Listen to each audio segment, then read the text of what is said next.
Effective study techniques. How to study for exams. Exams can be a stressful and challenging time, but with the right techniques, you can improve your grades and confidence.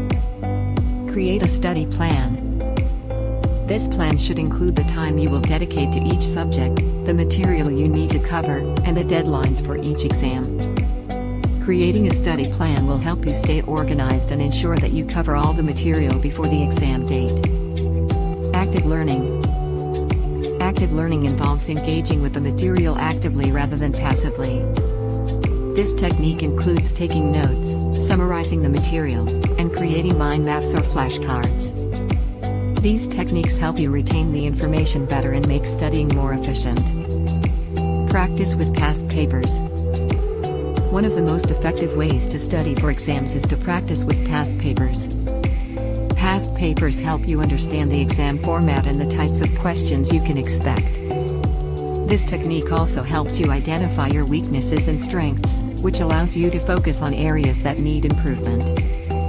Breaks and rest. Studying for long periods without breaks can lead to burnout and reduce your productivity. Taking short breaks and getting enough rest is essential for effective studying.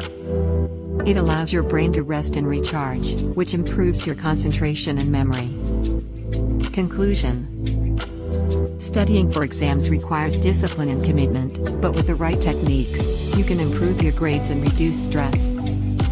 Creating a study plan, engaging in active learning, practicing with past papers, and taking breaks are effective study techniques that can help you succeed. Remember to stay positive, motivated, and take care of yourself during this time. Good luck with your exams.